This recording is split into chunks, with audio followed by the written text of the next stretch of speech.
Deputy CM Keshav Prasad Maurya ने कार्य समिति की बैठक में भरे मंच से खड़े होकर सीएम योगी को चैलेंज करते हुए कहा कि सरकार से बड़ा संगठन होता है, जिसके तुरंत बाद सीएम योगी ने केशव प्रसाद मौर्य को सरकार की ताकत दिखा दी। आपको बता दें, जहां एक तरफ सीएम योगी ने कैबिनेट मीटिंग बुलाकर टीम 30 से केशव प्रसाद मौर्य को बाहर कर दिया, वहीं दूसरी तरफ आनन फानन में राज्यपाल से मुलाकात करने के लिए राजभवन पहुंच गए। अब ऐसे हालातों में गृह मंत्री अमित शाह की भी हालत खराब हो गई है। योगी के एक्शन से भड़के अमित शाह तुरंत पीएम मोदी से मुलाकात करने के लिए गए, मीटिंग बुलाई और इस मीटिंग में पीएम मोदी ने जो कहा उसके बाद तो पूरा का पूरा खेल ही पलट गया। तो मोदी शाह की मीटिंग में क्या हुआ, इसको लेकर वरिष्ठ बीजेपी नेता ने क्या बड़ा खुलासा किया है, और तो और इस पूरे खेल पर अखिलेश यादव ने क्या बड़ा बयान दिया है, आपको दोनों बयान सुनाएंगे। लेकिन उससे पहले खबर का बैकग्राउंड फटाफट से आपको बता देते हैं। तो जैसा कि आप जानते हैं कि रविवार को हुई कार्य समिति की बैठक के बाद केशव प्रसाद मौर्य अचानक दिल्ली पहुंच गए। आधी रात तक जेपी नड्डा से मीटिंग की और इस मीटिंग के बाद लगातार खबरें निकलकर सामने आने लगी कि सीएम योगी आदित्यनाथ को हटाया जाएगा और शाह और योगी के बीच कुछ भी ठीक नहीं चल रहा है। खबर भी मौजूद है। खबर इसमें लिखा हुआ है कि क्या योगी और अमित शाह के बीच सब कुछ ठीक है? मोदी शाह को क्या सीधे चुनौती दे रहे हैं? योगी को यूपी के सीएम पद से हटाया जाएगा। तो ये खबरें कहां से सामने आ रही हैं और केशव प्रसाद मौर्य क्या कर रहे हैं, सीएम योगी आदित्यनाथ अच्छे से समझते हैं। एक तरफ जहां केशव प्रसाद मौर्य दिल्ली में मीटिंग करने के लिए पहुंचे हैं, वहीं दूसरी तरफ मैं आपको बता दूं, सीएम योगी आदित्यनाथ ने लखनऊ में हाई लेवल मीटिंग बुला ली है। कैबिनेट मीटिंग बुलाई गई और इस मीटिंग में केशव प्रसाद मौर्य को उपचुनाव की टीम 20 से बाहर कर दिया गया। खबर देखिए, इसमें लिखा भी हुआ है कि 3 मंत्रियों के जिम्मे 1 सीट, दोनों डिप्टी सीएम को नहीं मिली जगह। विधानसभा चुनाव के लिए सीएम योगी ने बनाई है टीम 30। तो आप देख सकते हैं कि दोनों डिप्टी सीएम को उपचुनाव की टीम 30 से ही बाहर कर दिया गया है। एक तरीके से सीएम योगी ने गृह मंत्री अमित शाह को खुला चैलेंज किया और खेल यहीं पर नहीं रुका। अचानक सीएम योगी आदित्यनाथ आनंदीबेन पटेल से मुलाकात करने के लिए पहुंच गए। तस्वीरें आप देख सकते हैं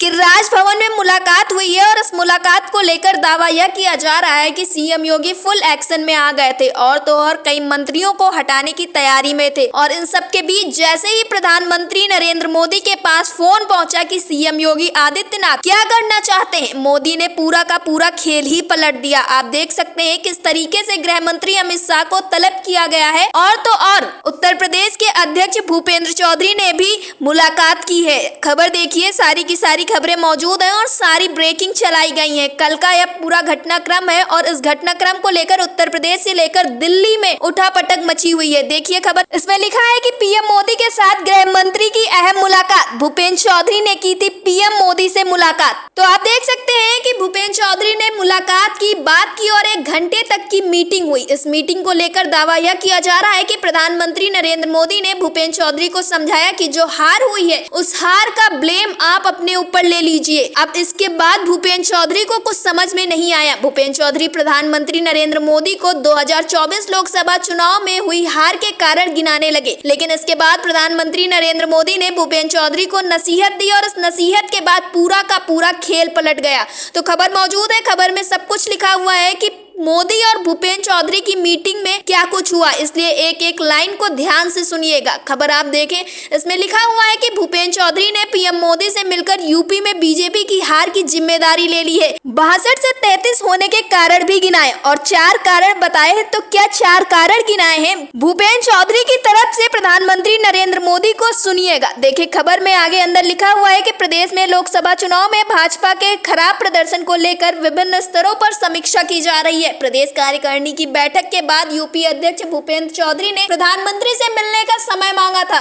बुधवार दोपहर को जब चौधरी प्रधानमंत्री से मिलने के लिए पहुंचे, लगभग 1 घंटे तक मुलाकात के दौरान उन्होंने चुनाव को लेकर विभिन्न मुद्दों पर व्यापक जानकारी दी है। जानकारी दी गई है, फाइल पकड़ाई गई है कि किसकी गलती से 2024 लोकसभा चुनाव में बीजेपी की सीटें कम हुई है। आगे सुनिए, इस खबर में लिखा हुआ है कि सूत्रों के अनुसार प्रदेश भाजपा अध्यक्ष ने कार्यकर्ताओं की नाराजगी, प्रशासनिक लापरवाही खासकर कई सीटों पर विपक्ष की मदद करने, मतदाता सूची में फेरबदल और संविधान व आरक्षण जैसे मुद्दों को लेकर विपक्ष द्वारा फैलाए गए भ्रम से हुए नुकसान को बताया गया है। सूत्रों के अनुसार प्रधानमंत्री ने सारी बातों को पहले तो गंभीरता से सुना और संगठन की एकता बनाए रखने के लिए प्रदेश अध्यक्ष को नसीहत दी है।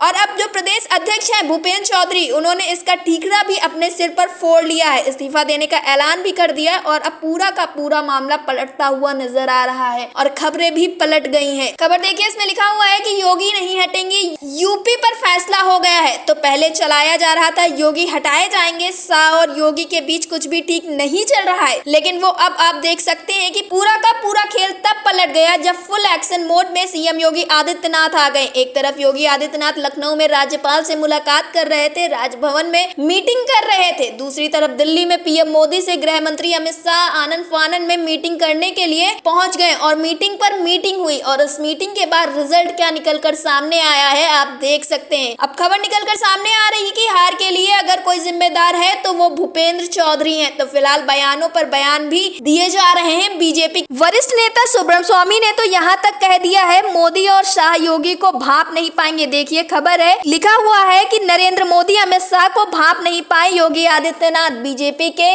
सुब्रह्मण्यम स्वामी ने बताया क्यों बिगड़ी यूपी में बात, तो उत्तर प्रदेश में क्यों बात बिगड़ी है समझने वाले अपने आप में समझते हैं। सीएम योगी आदित्यनाथ का कहना है कि जब टिकट बांटने में मेरी राय नहीं ली गई, 2-3 लोगों ने फैसला लिया है कि उत्तर प्रदेश में किसको टिकट देना है, किसको टिकट नहीं देना है। हमें तो ये भी नहीं पता होता था कि किसको कहां से टिकट दिया जा रहा है, तो हार का ठीकरा कैसे मेरे सर फोड़ा जा सकता है।